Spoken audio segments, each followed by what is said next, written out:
예수께서 제자들을 불러다가 이르시되 이방인의 집권자들이 그들을 임의로 주관하고 그 고관들이 그들에게 권세를 부리는 줄을 너희가 알거니와 너희 중에는 그렇지 않아야 하나니 너희 중에 누구든지 크고자 하는 자는 너희를 섬기는 자가 되고 너희 중에 누구든지 으뜸이 되고자 하는 자는 너희의 종이 되어야 하리라. 인자가 온 것은 섬김을 받으려 함이 아니라 도리어 섬기려 하고 자기 목숨을 많은 사람의 대속물로 주려 함이니라. 지난주에 참 은혜로운 일이 있었습니다.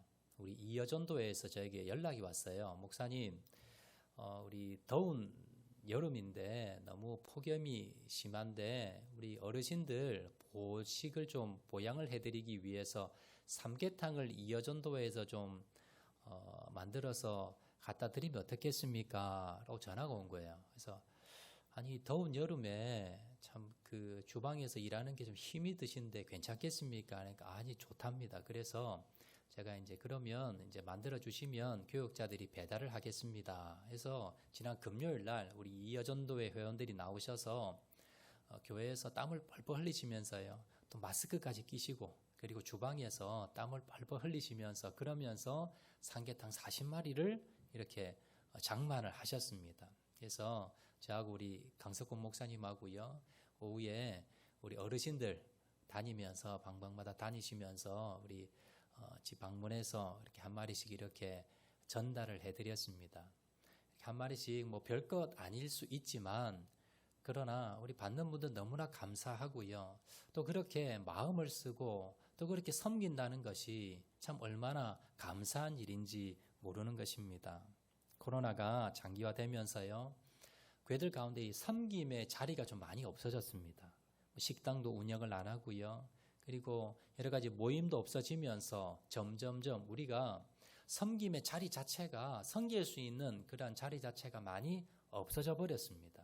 그러면서 우리들 마음 가운데 섬기려는 마음까지 우리가 점점 식어지는 것은 아닌지 우리가 오늘 말씀을 통해서 우리의 마음 가운데 정말 진정한 섬김의 마음이 어떻게 하면 일어날 수 있고 어떻게 우리가 섬기는 것인가에 대해서 우리가 말씀을 한번 나누어 보도록 하겠습니다.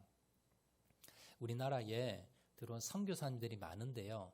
조선시대에 우리나라에 들어오신 선교사님 중에 섬김이란 뭔가라는 것을 몸소 보여주신 한 선교사님이 계십니다.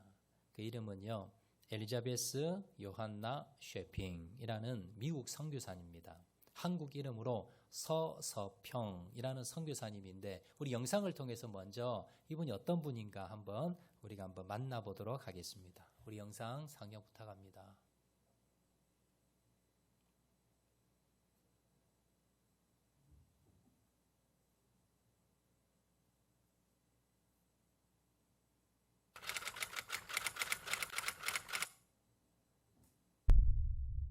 어머니.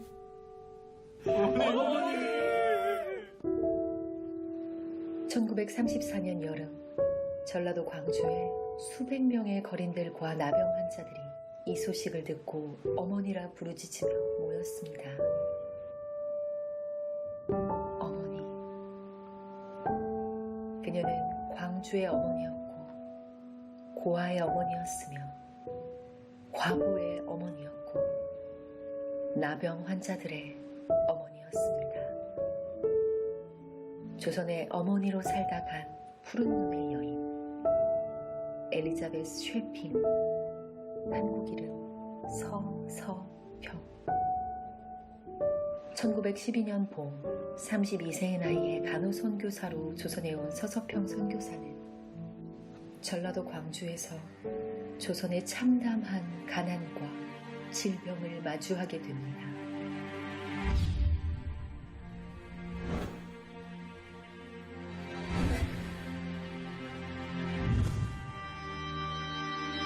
그렇게 서서평 선교사는 조선의 고통까지 끌어안고 조선인으로 살기로 결심합니다. 익숙했던 서양식 의복을 벗고 누렇게 바랜 저고리, 남자 검정 고무신, 보리밥과 된장국을 먹으며 조선인보다 더 소박하게 살았던 조선에서의 22년.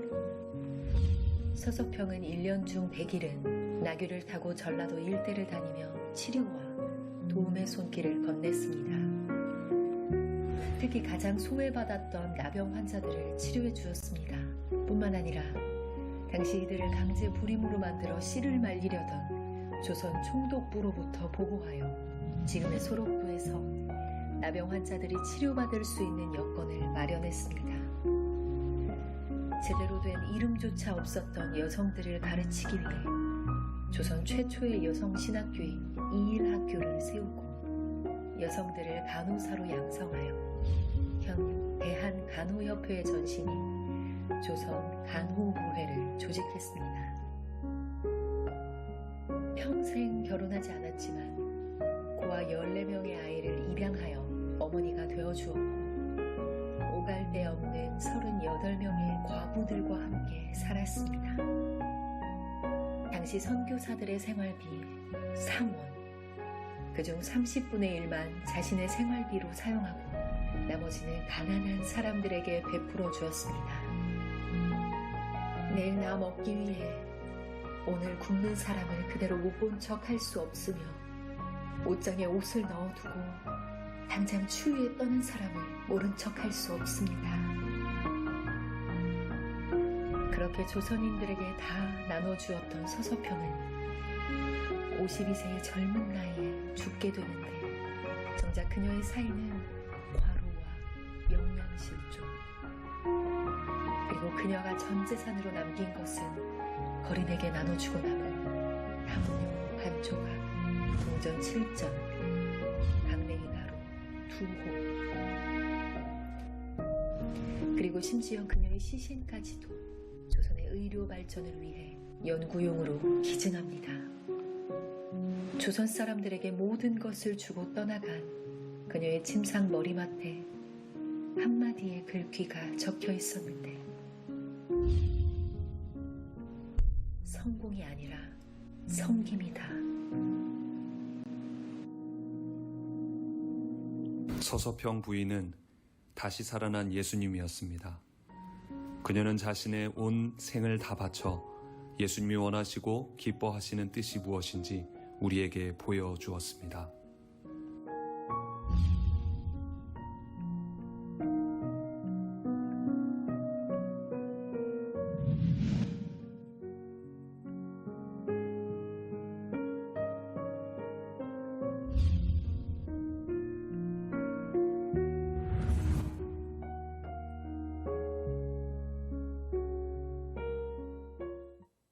이 서서평 선교사님은 불우한 어린 시절을 보냈습니다. 원래 미국 사람이 아니고요, 독일 사람입니다. 그런데 자신의 어머니가 이 아이를 낳자마자 이 아이를 버리고 미국으로 이민을 가버리게 됩니다. 이 서서평은 어린 나이에 할머니의 손에 자라나게 됩니다. 그러다가 10대가 되자 할머니마저 돌아가십니다.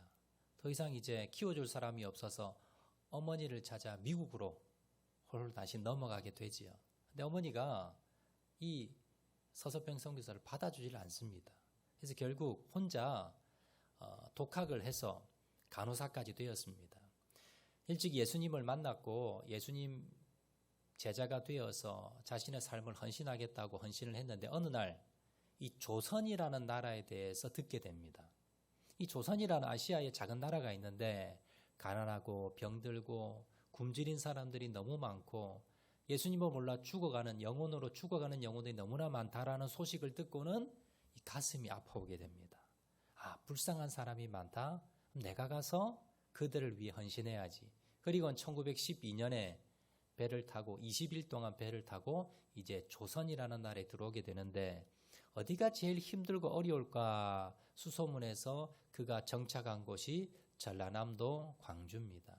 그 당시 전라도 쪽에는 호남 쪽에는요 병들고 그리고 가난하고 그리고 버려진 사람들이 많았으며 사람 취급받지 못하고 노예처럼 팔려나가는 여자들, 그리고 아이들, 병들고 고통받는 사람들, 특히 나병 환자들이 호남 쪽에 참 많았습니다.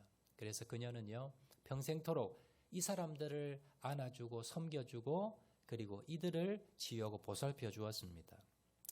그 당시 선교사님 월급이요 3원이었습니다. 그런데 그녀는요 10전, 그 30분의 1인 10전만 자신의 생활비로 쓰고 대부분의 그 돈을 이 불우한 사람들을 구제하는 데에 썼다고 합니다. 생전에 14명의 아이를, 그녀는 결혼하지 않았습니다. 그런데 14명의 아이를 고아를 데려다가 입양해서 자기 자녀처럼 키웠고요.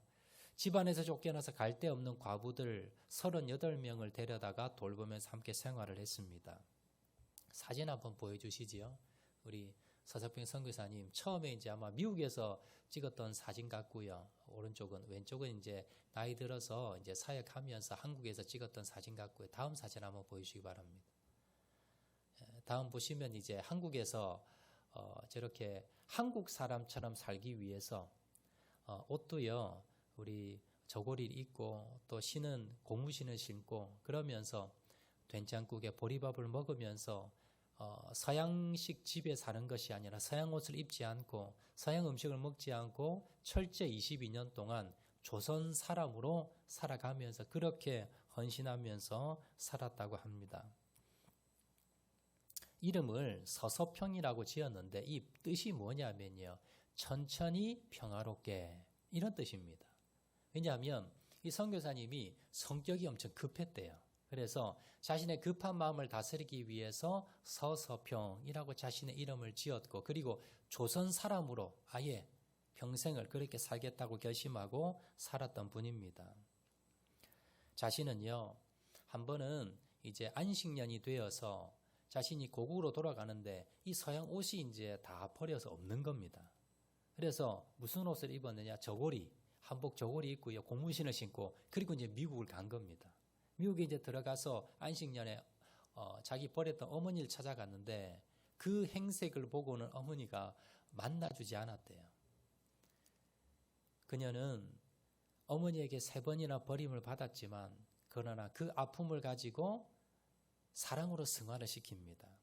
나보다 더 버림받은, 나보다 더 힘든 아픈 사람을 위해서 그렇게 평생을 헌신했던 사람이 바로 이 서서평 선교사입니다. 이 서서평 선교사를 통해서 우리나라 최초로 간호부 협회를 만드는데 지금 대한간호협회 전신입니다.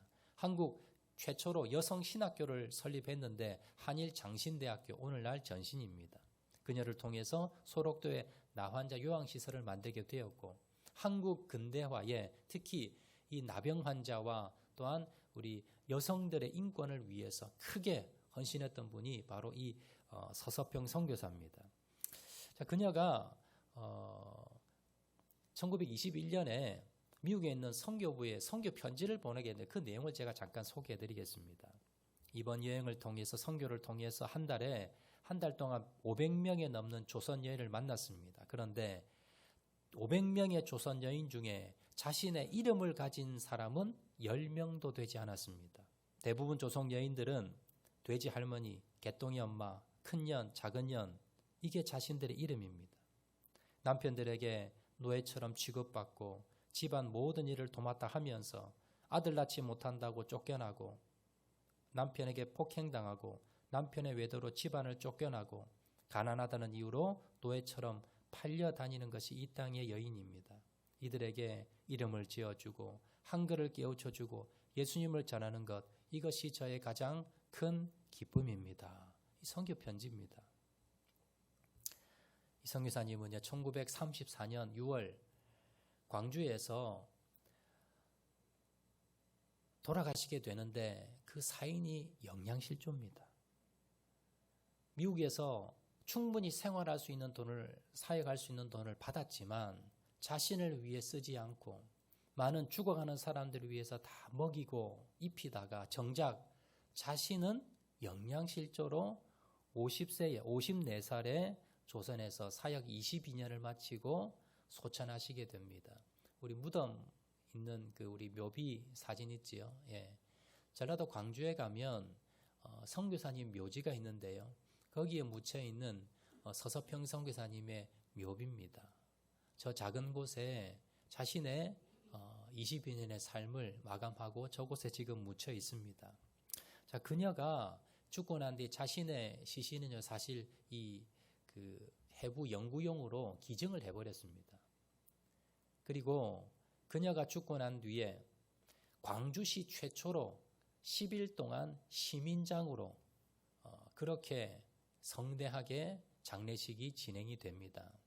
뭐 기독교인은 물론이고요, 광주에 있는 시민들, 그리고 급기야 이 정관계 광주에 있는 분들, 그리고 일본인들까지 나와서 그의 죽음을 애도하고 슬퍼했다라고 합니다. 찢어지게 가난한 나라 조선에 와서 22년 동안 보리밥에 된장국 먹으며 고무신을 신고 다니며 조선의 친구가 아니라 조선 사람으로 살았던 선교사, 그녀가 돌아가시고 난 뒤에 그녀의 유품을 정리하기 위해서 그녀 방에 들어갔는데요, 남은 게 모포 반장. 왜 반장이냐면 이 추운 겨울에 추운 거린이 하나 있었는데 이불이 없어서 이제 추워서 덜덜 떨고 있으니까 그분에게 이제 이불을 줘야 되는데 자기 거밖에 없는 거예요. 그래서 어떻게 하냐면 자기 이불을 반을 찢은 겁니다. 그래서 그분에게 준 거예요. 그래서 자기는 이불 반장, 모포 반장만 덮고 잤다는 거예요. 남은 게 모포 반장, 그리고 돈 7전, 그리고 강냉이 가루 조금, 이게 남은 게 다였답니다. 그녀의 모든 것을 다 조선의 어려운 사람을 위해서 다 나누어 줬던 거지요. 자, 그리고 그녀의 침상에 이런 글귀가 하나 적혀 있는 겁니다. 성공이 아니라 섬김으로. 저 글이 그의 침대맡에 붙어 있은 겁니다. 그녀가 매일마다 침대에 누우면서 일어나면서 저 글귀를 봤겠지요. 성공이 아니라 섬김으로. 저 글을 날마다 보면서, 그래, 나는 성공하는 사람이 아니라, 세상에서 성공된 사람이 아니라 세상 사람들을 섬기는 사람으로 살아가야지, 이런 마음을 가지고 그가 평생을 살았습니다. 이 서서평 선교사님의 일대기를 영화로도 몇 년 전에 영화로도 상영이 되었었습니다. 영화 포스터 한번 띄워주시겠습니까? 이 서서평, 천천히 평온하게, 그 이름이죠. 자신의 이름 뜻이 천천히 평온하게. 이제 CGN TV에서 그녀의 삶을 영화로도 만들어서 전국 상영관에 상영을 한 적이 있습니다. 많은 사람 은혜를 받았는데요. 기회가 되면 저희 교회에서도 한번 상영하려고 합니다. 이 서서평 선교사님이 어떻게 이런 삶을 살 수가 있었는가, 진정한 섬김이란 무엇인가를 보여주신 분인데요. 자, 그녀가 어떻게 이런 삶을 살 수 있었는가? 그녀는 어머니에게 버림받은 여인입니다. 평생을 원망 불평하며 살 수도 있었지만 그녀가 뭡니까? 어머니에게 버림받았지만 그걸 통해서 예수님을 인격적으로 만나게 됩니다. 그리고 그녀는요, 예수님의 삶은 어떤 삶인가, 이것을 그녀는 말씀을 통해서 알게 되었고, 그리고 나도 예수님의 제자가 되어서 예수님처럼 살아야지 결심을 하고요. 그리고 예수님처럼 살아간 사람입니다. 그녀가 이런 삶을 살 수 있었던 비결이 무엇입니까? 예수님을 닮아 살았기 때문에. 예수님이 어떤 삶을 살았습니까? 섬김을 삶을 산 겁니다. 자, 오늘 본문에 보시면요, 이런 말씀이 나옵니다. 배경이 이렇습니다. 어느 날 예수님의 제자 중에 한 어머니가 찾아옵니다. 그리고는 예수님에게 우리 아들 둘을 좀 출세 좀 높은 자리 좀 앉아주세요 라고 청탁을 한 겁니다. 예수님이 왕이 되시면 우리 두 아들 높은 자리 앉혀달라고 청탁한 거지요. 자, 그러자 예수님께서 제자들을 모아놓으시고 천국에서 높은 사람은 어떤 사람인가에 대해서 가르쳐 주셨습니다. 세상에서 큰 자는 어떻습니까? 권력을 가지고 사람들을 억압하고 군림합니다. 그런데 천국에서 큰 사람은 어떤 사람인가? 천국에서 큰 자는 다른 사람을 섬기는 사람, 다른 사람의 종처럼, 종이 아니라 종 같은 마음을 가지고 다른 사람을 섬기는 사람, 이 사람이 천국에서 큰 사람이라는 겁니다. 그러면서 제자들에게 너희는 하늘나라 큰 사람이 되기 위해서는 종처럼 섬겨야 돼. 그러면서 종처럼 섬기는 게 뭔가를 몸소 보여주신 분이 누구십니까? 바로 예수님입니다. 이 서서평 선교사님은 그 예수님의 삶을 배웠고 그리고 예수님처럼 살아갔기 때문에 이러한 삶을 살 수가 있었더라라는 겁니다. 여러분, 교회에서 신앙이 깊어지고 믿음이 성숙된다는 것은 무엇일까요? 점점점 다른 사람을 더 많이 섬긴다는 겁니다. 내가 믿음이 성장된다는 건 점점 다른 사람의 종이 된다는 겁니다. 오늘 우리 교회가 어떻습니까? 교회를 오래 다니면요, 직분이 높아집니다. 그러면 의뢰의 목에 힘이 들어가지요. 나를 알아주지 않으면 섭섭해합니다. 다른 사람에 대해서 군림하려고 합니다. 지배하려고 합니다. 이건 뭡니까? 그건 믿음이 아닙니다. 그건 교회가 아닙니다. 이건 세상에 하는 짓입니다. 교회에서는 어떻습니까? 믿음이 성장이 되고 그리고 직분이 높아지고 성숙이 되면 어떻게 해야 됩니까? 점점점 종이 되어야 됩니다. 다른 사람들을 점점점 섬겨 나가야 됩니다. 그 모습이 누구의 모습입니까? 예수님의 모습이더라라는 겁니다. 교회에서 제가 사역을 해보면요, 저에게 목사님, 나 상처받았어요. 나 상처받아서 일 못하겠어요. 이런 분들이 종종 저에게 찾아와서 상담을 합니다. 저는 성경을 보면서요, 예수님은 왜 상처를 안 받으셨을까? 성경에 보면요, 예수님이 사역하시다가 내가 상처받았어, 마음이 힘들어, 그런 내용이 없습니다. 예수님은 어떻게 사역하시면서 사람들에게 만왕의 왕으로 오셨지만 어떤 취급 당했습니까?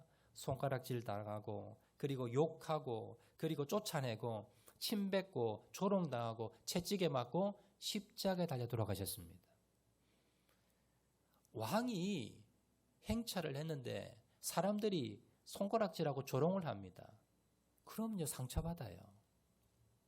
예를 들어서 대통령이 여기 왔습니다. 그런데 사람들이요, 아저씨 여기 와서 담배 공초 좀 주워요. 아니, 화장실 청소해요. 라고 그 하지 않았다고 모함을 해서 감옥에 가둬버렸습니다. 그러면 얼마나 억울하겠습니까? 얼마나 상처가 되겠습니까? 예수님은요, 만왕의 왕으로서 이 땅에 오셨습니다. 그러나 대부분의 사람들이 왕으로 인정을 하지 않고요, 손가락질하고 침뱉었습니다. 그런데도 주님은 전혀 상처받지 않았습니다. 그 비결이 뭘까요? 오늘 본문에 나옵니다. 28절 말씀입니다. 오늘 보면 28절 말씀 보시면 인자가 온 것은 섬김을 받으려 함이 아니라 도리어 섬기려 하고 자기 목숨을 많은 사람의 대속물로 주려 함이니라. 무슨 말씀입니까?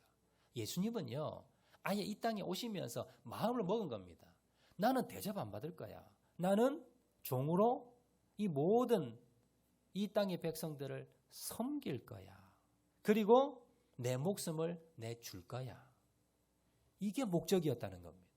그 마음을 먹고 오셨기 때문에 예수님은요, 사람들이 손가락질해도, 사람들이 욕을 해도, 사람들이 죽여도 어땠습니까? 아무렇지 않았다는 겁니다. 여러분, 이 원리가 우리도 마찬가지입니다.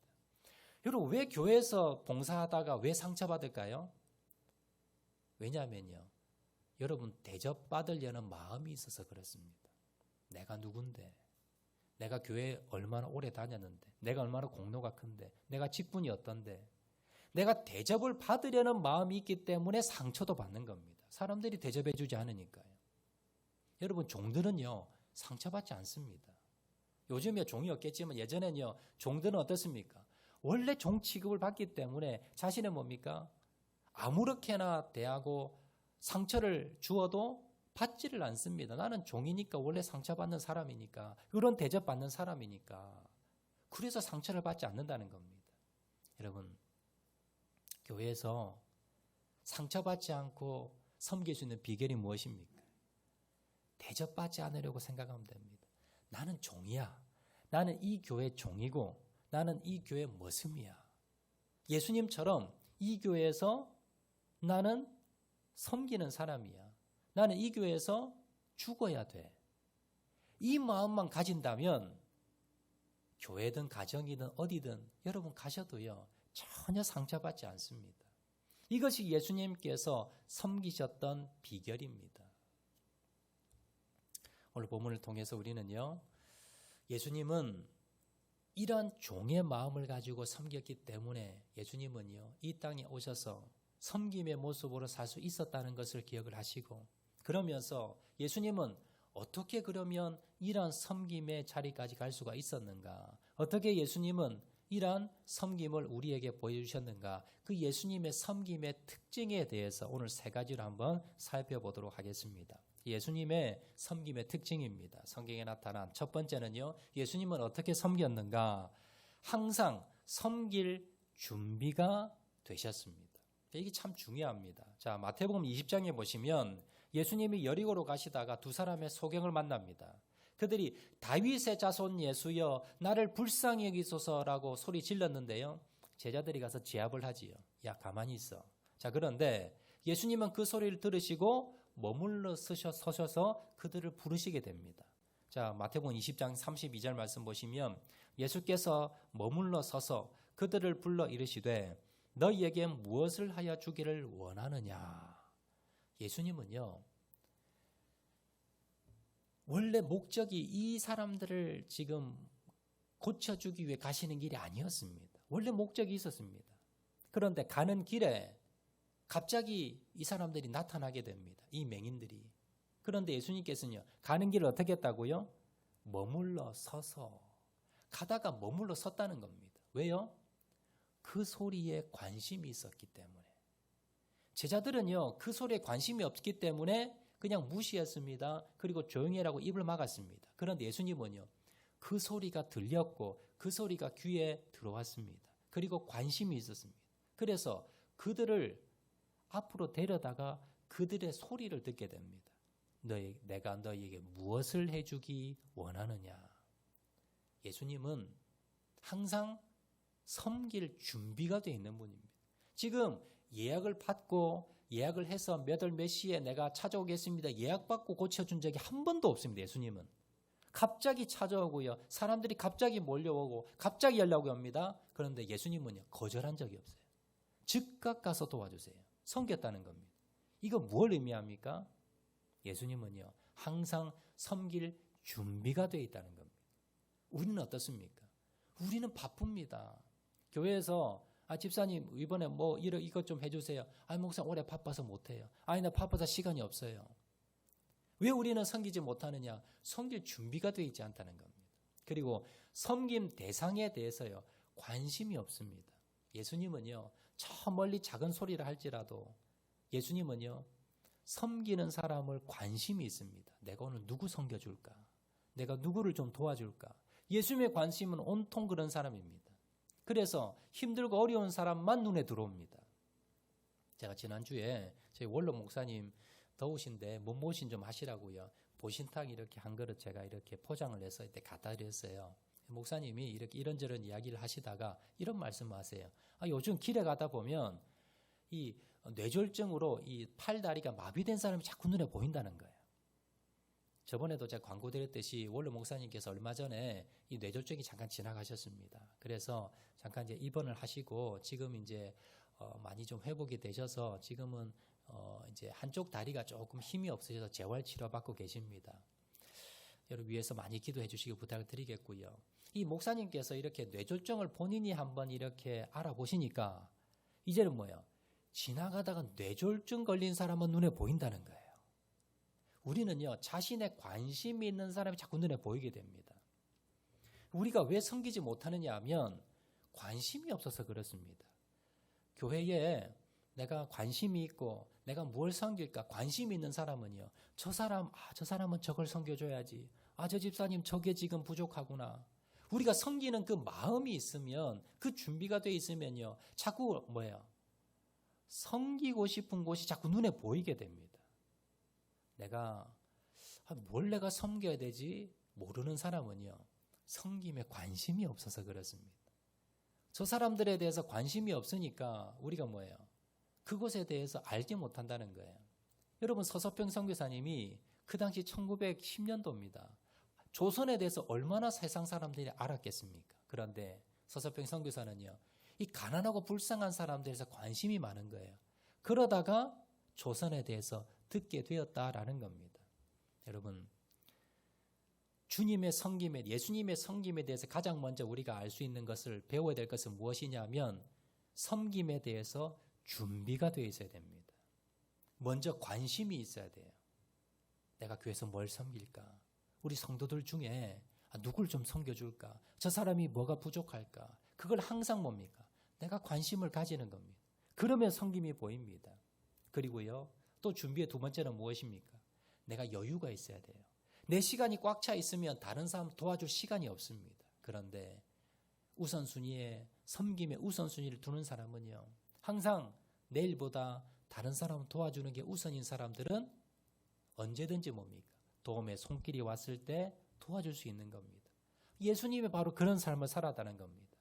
가난하고 힘들고 병든 자, 이런 자들에게 관심이 있었습니다. 그래서 그들을 찾아갔고 언제든지 그들이 달려왔을 때 아침이든 저녁이든 언제든지 도와줄 수 있는 그러한 준비가 되어 있었다는 것을 기억하시기를 바랍니다. 자, 두 번째 비결입니다. 예수님이 이런 섬김을 할 수 있었던 두 번째 비결은 무엇이냐? 예수님은요, 감사하면서 섬겼습니다. 이 두 번째 비결입니다. 요한복음 11장에 보면 예수님의 친구인 나사로가 죽었습니다. 사람들은 모두 그 죽음을 조문하기에 왔습니다. 그러면서 슬펐습니다. 젊은 나이에 죽었으니 얼마나 참 원통하겠습니까? 얼마나 기가 막히겠습니까? 그런데 그 가운데 유일하게 감사했던 한 사람이 있는데 그분이 누구십니까? 예수님입니다.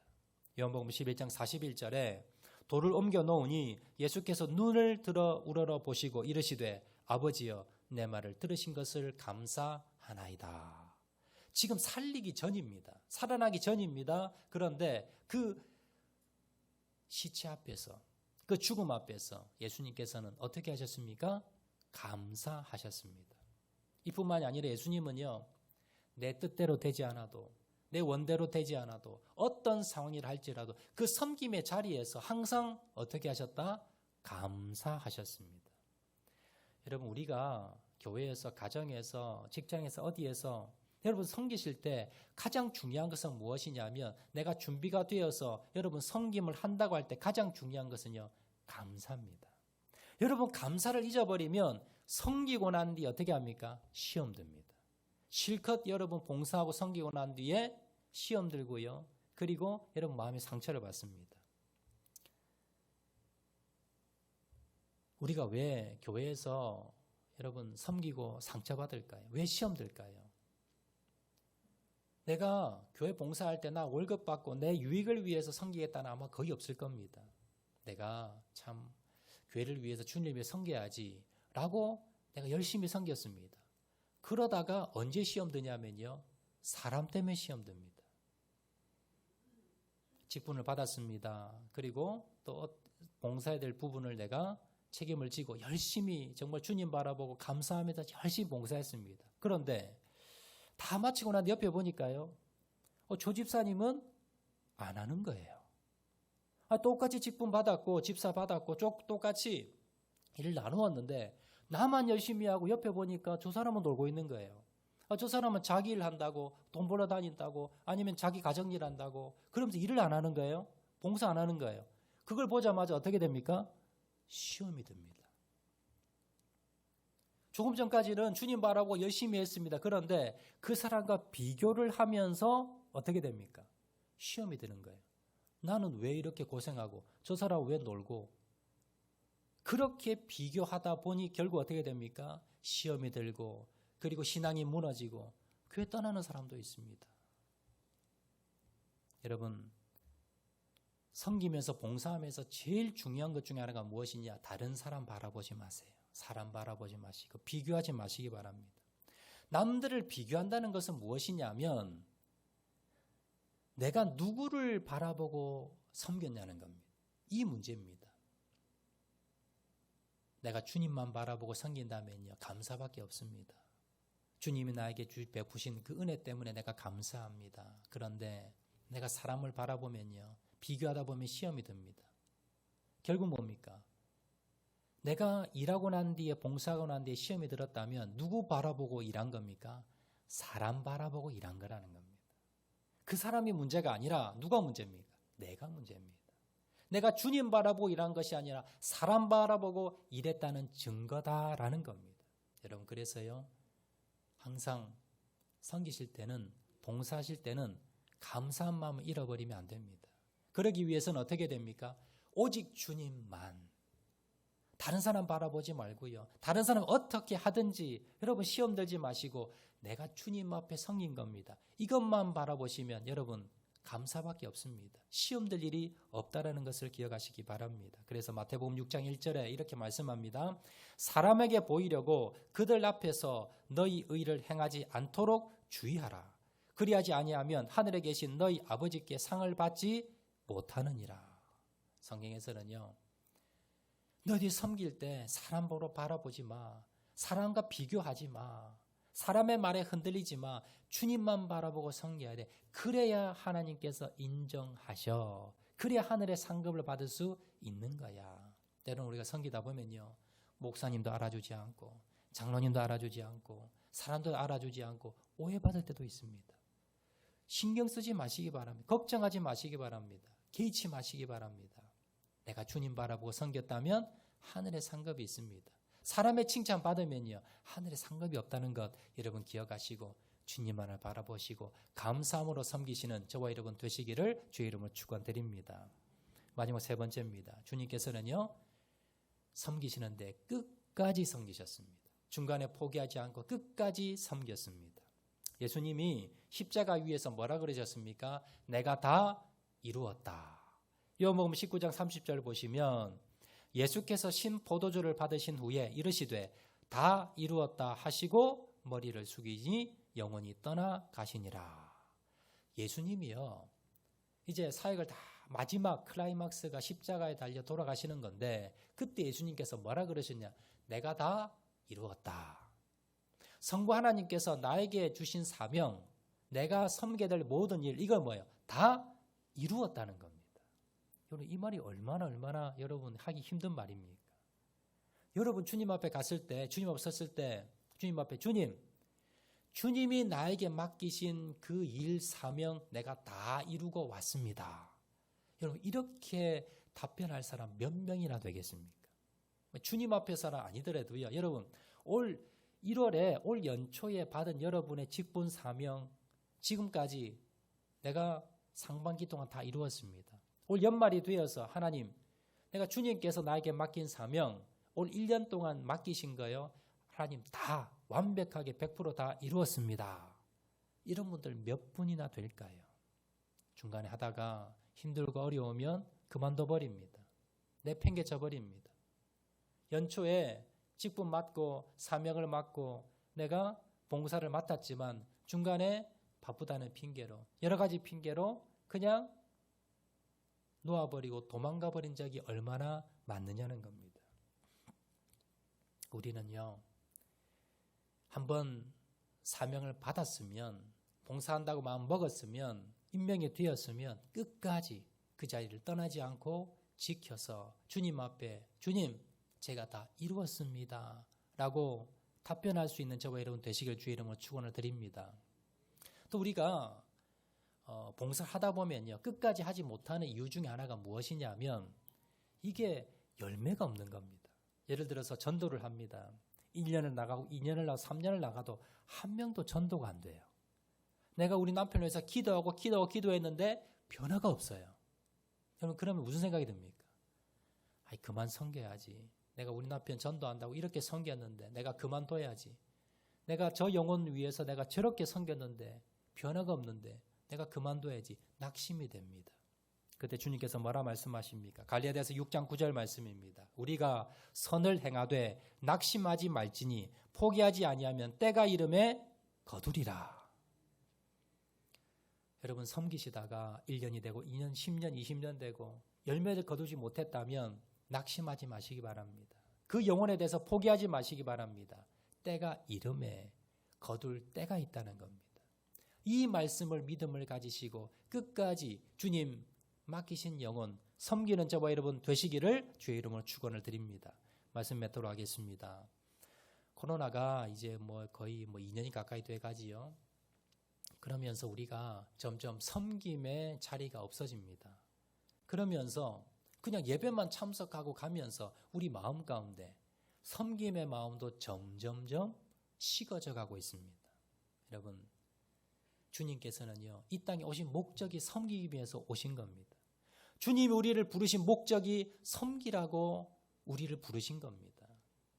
그렇다면 우리가 이 섬김의 마음을 회복하셔야 됩니다. 시험 들지 않고 섬길 수 있는 방법이 무엇입니까? 우리는 교회에요, 대접받기 위해서 오신 게 아닙니다.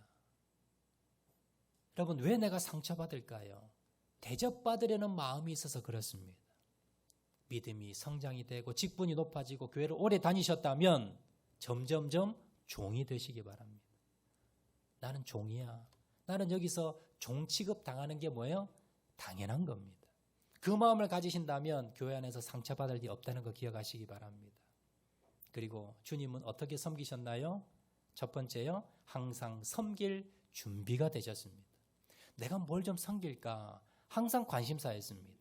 그리고 갑자기 연락이 오고 섬김의 연락이 와도 뭡니까?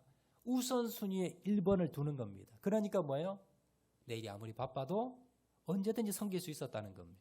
이게 예수님의 섬김의 특징입니다. 두 번째는요, 감사하며 섬겼습니다. 섬기다가 이 사람 바라보고 저 사람 바라보고 시험 들지 않았습니다. 누구 말 한마디에 시험 들어서 내팽개치고 가지 않았습니다. 어떻게 했습니까? 감사했습니다. 내 뜻대로 되지 않아도 주님께서는 섬기면서 하나님만을 바라보고 감사했습니다. 우리도 마찬가지입니다. 주님만을 바라보시고 다른 사람 신경 쓰지 마시고요, 주님 바라보시고 섬기시기 바랍니다. 감사를 잃어버리지 마시기 바랍니다. 세 번째는요, 끝까지 섬겼습니다. 하다가 그만두고 열매가 없다고 지친다고 낙심하며 절망하지 않았고, 주님께서는 끝까지 섬겼던 것처럼 끝까지 내가 주님께 받은 사명 끝까지 섬겨 나가시는 저와 여러분 되시기를 주의 이름으로 축원을 드립니다. 말씀 생각하면서 우리 찬양하도록 하겠는데요, 당신의 그 섬김이 천국에서 해가 지빈 날이, 우리 말씀 생각하면서 찬양하겠습니다. 당신의 그 섬김이, 당신의 그 섬김이 천국에서 해가 지빈 날이, 당신의 그 겸손이, 당신의 그 겸손이 천국에서 해가 지빈 날이, 당신의 그 믿음이, 당신의 그 믿음이 천국에서 해가 지빈 날이, 당신의 그 충성이, 당신의 그 충성이 천국에서 해가 지빈 날이, 주님이 기억하시면 족하리. 예수님 사랑으로 가득한 모습, 천사도 흠모하는 아름다운 그 모습, 천국에서 해가 지빈 날이, 당신의 그 순종이, 당신의 그 순종이 천국에서 해가 지빈 날이, 당신의 그 사랑이, 당신의 그 사랑이 천국에서 해가 지빈 날이, 당신의 그 찬송이, 당신의 그 찬송이 천국에서 해가 지빈 날, 당신의 그 헌신이, 당신의 그 헌신이 천국에서 해가 지빈 날이, 주님이 기억하시면 족하리. 아멘. 불타는 사명으로 가득한 모습, 천사도 흠모하는 아름다운 그 모습, 천국에서 주님이 기억하시면 됩니다. 주님이 기억하시면 족하리. 불타는 사명으로 가득 찬 모습, 천사도 흠모하는 아름다운 그 모습, 천국에서 해가 지는 날이. 이 시간 우리 한번 결단하는 기도 드리도록 하겠는데, 이 시간 결단하실 때, 주님, 내가 섬기지 못하고 원망하며 불평했던 것 하나님 이 시간 회개합니다. 다른 사람 바라보며 원망하고 불평하며 감사하지 못하고 어려운 일들 바라보며 내일 바쁘다고 하나님 섬기지 못하고 내가 대접받으려 했고 마음 아파했던 것 하나님 이 시간 용서해 주시고, 주님, 주님처럼 나는 종입니다. 하나님, 나는 머슴입니다. 이곳에서 하나님 주님처럼 섬길 수 있는 자를 낼 수 있도록 은혜 베풀어 주시옵소서. 주님처럼 항상 섬길 준비가 되어 있게 도와주시고 항상 감사함에 섬기게 도와주시고 끝까지 섬기는 자를 낼 수 있도록 은혜 베풀어 주시옵소서. 이 시간 다 같이 한번 결단하며 기도하도록 하겠습니다. 사랑하니가 많으신 아버지 하나님, 주님, 내가 주님처럼 섬기지 못하고 대접받으려 했고 마음의 상처를 받았고 하나님 주님처럼 종의 모습으로 살지 못했던 것 이 시간 회개합니다. 나는 이곳에 종임을 다시 한번 깨닫게 도와주시고 날마다 섬기는 자의 자리로서 나아가는 자를 낼 수 있도록 은혜 베풀어 주시기를 간절히 바라고 소원합니다. 주님처럼 섬기기 원합니다. 항상 섬길 준비를 하기 원합니다. 도와줄 사람에게 관심을 가지게 도와주시고 항상 섬길 수 있는 마음의 준비를 하며 나가는 자를 내게 도와주시옵소서. 예수님처럼 감사하며 섬기겠습니다. 원망하며 불평하며 비교하지 않게 도와주시고 날마다 감사하는 마음으로 섬기는 자를 내게 도와주시옵소서. 예수님처럼 끝까지 섬기겠습니다. 포기하고 그만두는 것이 아니라 주님 받은 사명 끝까지 감당하며 섬기는 자를 낼 수 있도록 하나님으로 베풀어 주시기를 간절히 바라고 소원하오니, 주님처럼 섬기는 자를 내게 도와주시고 종처럼 하나님 섬기고 나가는 자를 낼 수 있도록 은혜 베풀어 주시옵소서. 주님, 사랑하리가 많으신 아버지 하나님, 주님처럼 제자로 살아가겠다고 결심했지만 그러나 대접받으려고 했고 종처럼 섬기려 하지 않았습니다. 다른 사람의 말에 상처받고 섬김의 자리에서 도망갔던 적이 한두 번이 아니었습니다. 주님, 이 시간 저희들 회개하오니 주님 저희를 마음을 받아주시고 이제 주님처럼 섬기겠습니다. 나는 이곳에서 종입니다. 머슴입니다라는 마음으로 하나님 주님의 주신 사명 감당하며 몸된 교회를 섬기며 가정을 섬기며 세상을 섬기며 나가는 자를 낼 수 있도록 은혜 베풀어 주시옵소서. 주님이 그러셨던 것처럼 항상 섬길 준비가 되어 있게 도와주시고 도와줄 사람에게 관심을 가지며 내일보다 다른 사람을 도와주고 섬기는 일에 우선순위를 둘 수 있는 자를 내게 도와주시옵소서. 예수님처럼 감사하며 섬기겠습니다. 원망하며 불평하며 다른 사람 바라보며 사람 바라보며 시험 들지 않게 도와주시고 오직 주님만을 바라보며 주님 주신 은혜만 바라보며 감사하며 섬기게 도와주시옵소서. 예수님처럼 끝까지 섬기겠습니다. 중간에 도망가지 않고 주님 앞에 섰을 때 하나님, 주님 제가 다 섬기고 왔습니다. 다 이루고 왔습니다. 라고 고백할 수 있는 죄를 다 될 수 있도록 은혜 베풀어 주시옵소서. 우리 교회 안에서 아름다운 섬김이 날마다 늘어나게 도와주시고 주님처럼 섬기는 자들이 늘어날 수 있도록 은혜 베풀어 주시옵소서. 모든 말씀 예수님 이름으로 기도합니다.